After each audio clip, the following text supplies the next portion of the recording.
do you mean start with a smile? Is like smile at it, speak, and then Yeah, smile literally, again. like, Oh, I my love name is, that. I know it's kind of stupid, but it helps.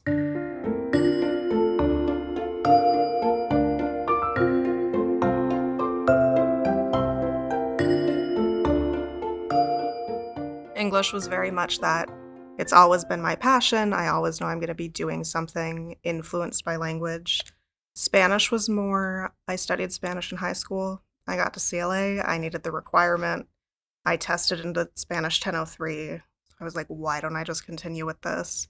But my first professor, she was an immigrant from Mexico, and she was just so passionate about teaching us and so excitable and so fun and just like very kind. And she made me want to keep going within our Spanish department. In terms of studying a second language, like Spanish in my case, it's more, yes, you are learning how to speak the language, but as you're learning it, you're learning about the different people who speak it. You're learning about how it interacts with English, both as a discipline and as a language. You're learning about their literature and their culture and their historical context and all of these things. And I found for me that I've always been relatively open-minded, but it's made me more aware of the situation going on around me. It made me better able to connect with people even outside of the English and Spanish-speaking communities. They fit together well. I think it's very hard to say I study a language, especially English. People tend to think it's like English and language arts when you're in middle school, and they're like, oh, you're just reading books. And I'm like, yeah, I guess I'm just reading books, but there's a lot more to both of them.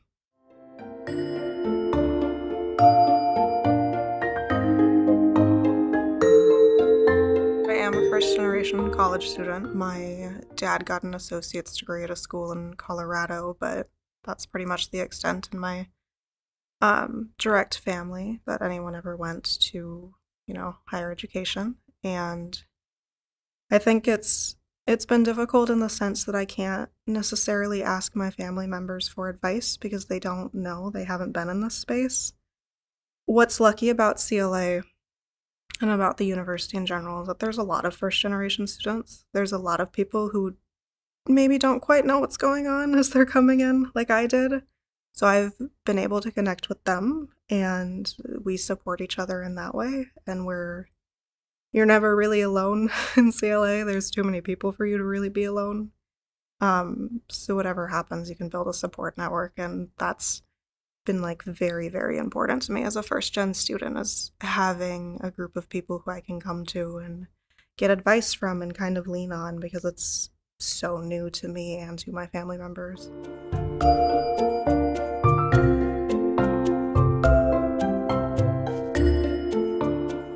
In CLA, because it's built on this concept of you, yes, having a specific area of study, but also learning how to connect it with fields that you might not otherwise be interested in.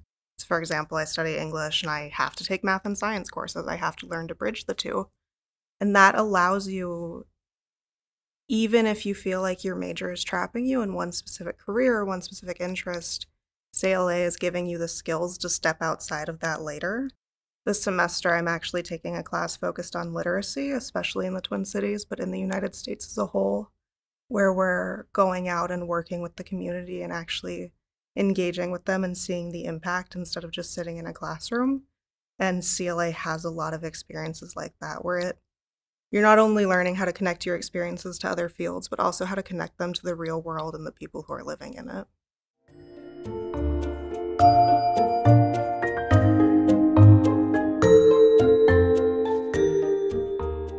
One of the biggest things is that I just like to keep busy.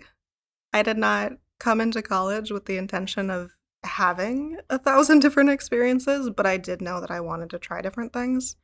And one of the big things about CLA is that there's so many different things that you're able to do and so many different paths that you're able to explore.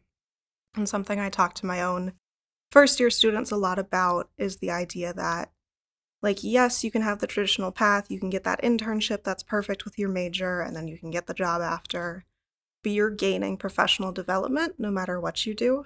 So it never truly was an issue for me to look at something and be like, well, this doesn't fit what I want to do later, because I knew I could still get a really good experience from it and keep developing my skills and my competencies, as they call them here, because we're only in college for a very limited time, and it's not going to be so easy to find so many new exciting things to do in this kind of term, in this kind of experience where you're either getting work experience or you're able to go abroad, etc. That changes once you're out of here.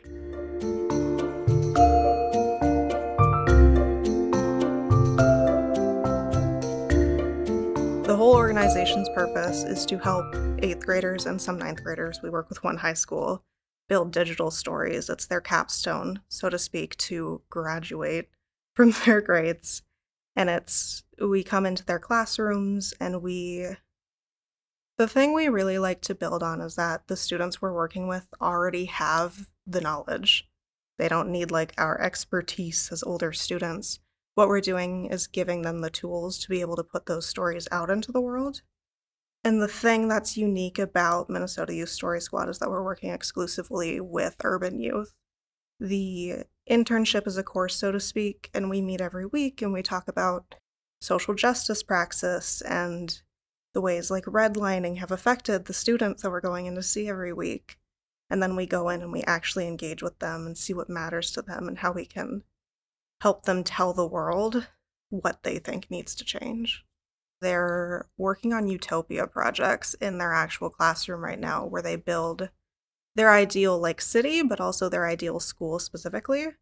And we've kind of been taking notes on their presentations, seeing what kind of topics they're bringing up. A lot of them have talked about mental health, about LGBTQ plus representation, about bullying within their schools, and that kind of thing. And so we're looking at that and seeing how we can engage with that. And then in terms of the stories themselves, a lot of them are hesitant to open up at first, and I'm sure part of that is because not all, but some of them for sure have spent a lot of their lives being told that their stories aren't important enough, and they're also very young, and we tend to tell children that they don't know what they're talking about. So it's really incredible to be able to be somebody who they can trust is going to listen to them, and who we hope by the end knows that we very much respect them, and that we're backing them up on this, and they start opening up and they really get really excited about the things that they're creating, even if they aren't necessarily very personal stories.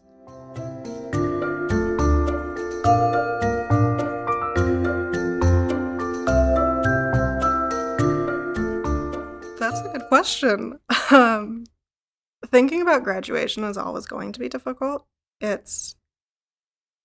Time does not feel the same in college as it feels in different areas of life. It goes by insanely slowly and insanely quickly at the same time. And on the one hand, it's very much this fear of what happens if everything I've put into this experience backfires and I fail. Like, there's always that fear of failure. But at the same time, I'm very excited about graduation, and not in the sense that I'm leaving CLA and leaving the U, but in the sense that I have very much prepared myself to have an exciting future and to be able to do really cool things. And so it's that sense of always kind of having that anxiety of having to leave this space that you've started to call your home and you've done so much growing in, but also that excitement to keep growing and to try something new. My name is Lauren Foley, and this is my CLA story.